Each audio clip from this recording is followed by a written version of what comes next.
सर्वांना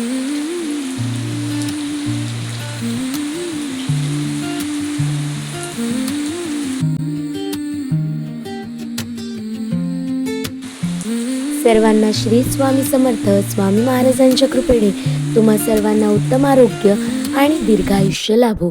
तर आज आमच्या इकडे भरपूरसा पाऊस सुरू आहे. सकाळपासून पाऊस सुरू आहे आणि आता वाजलेले आहे सायंकाळचे 4 वाजलेले होते.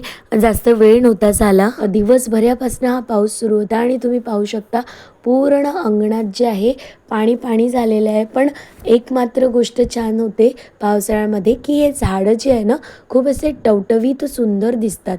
आणि बघा आमची विहीर यालासुद्धा पाणी वाढलेलं आहे.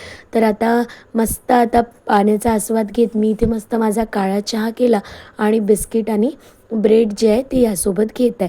तर पावसामध्ये ना असं थोडं चहा वगैरे घेतला की थोडं बरं वाटते.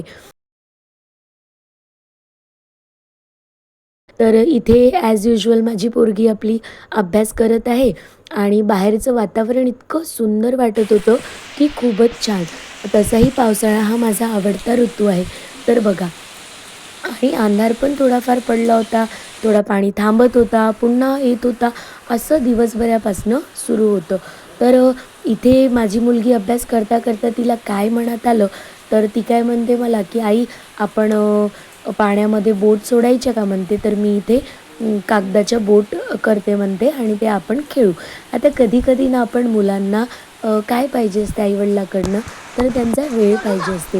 म्हणून मग मी सुद्धा तिच्यासोबत थोडं खेळायला बाहेर आली की तिला म्हटलं चल आपण खेळू. तर तिने अशा कागदाच्या बोट बनवलेल्या होत्या आणि त्या आम्ही या आमच्या अंगणामधनं पाण्यातून अशा सोडत होतो. तिला भरून पाणी नको लागू दे. मला लागलं तर चालते.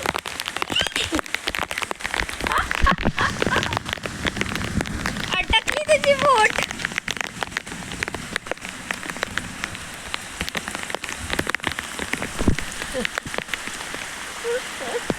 आणि छान वाटत होतं तिच्यासोबत खेळून. कारण घरी कसं आम्ही दोघीच असतो आणि तिला खेळायला कोण आहे तर मी एकटी सोबत आहे. मग नोकरीवरनं ड्युटीवरनं तिचे बाबा आले तर ते तिच्याशी खेळतात आणि आजूबाजूला फारशी अशी कोणाशी ती खेळत नाही, कारण तिच्या वयामध्ये एरियामध्ये मुलं आहे नाही.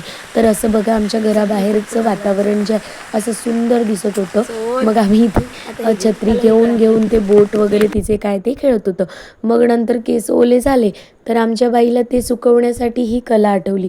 तर डोकं आपले केस मोकळे सोडले आणि डोकं जे आहे ते असं गोल गोल केस फिरवत होती.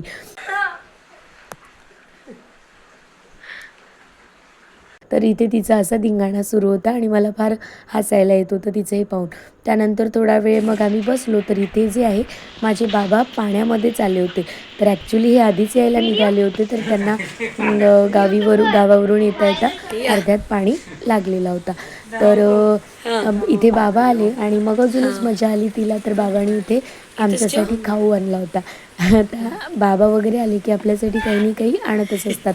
तर इथे बाबासाठी मग मी मस्त चहा ठेवला आणि यांची पण येण्याची वेळ झाली होती म्हणून मग थोडे गरमागरम कांदेभजे करायला घेतले. तर एक साईडनी चहा ठेवला आणि इकडे कांदेभजे करत होते.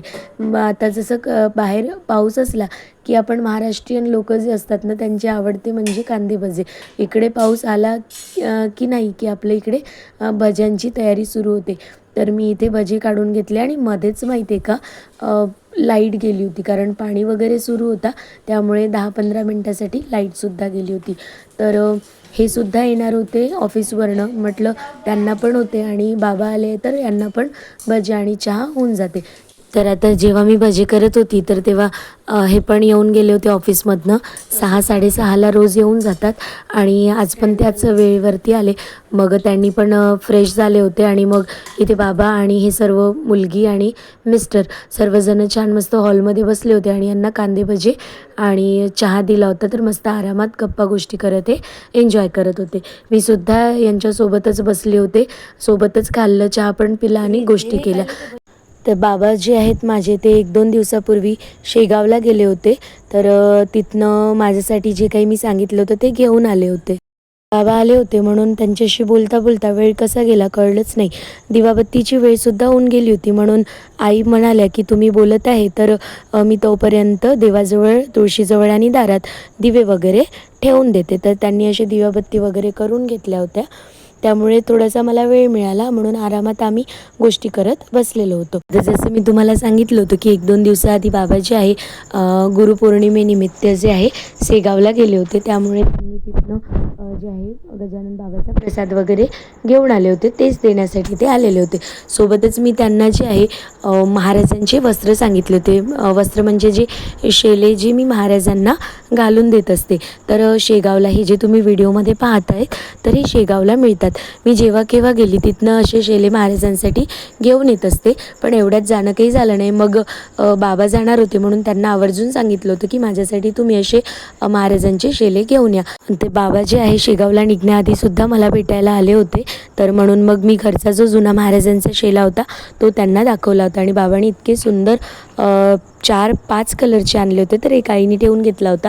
तर ब्राऊन, ऑरेंज, येल्लो, पिंक असे सुंदरसे शेले बाबांनी आणले होते.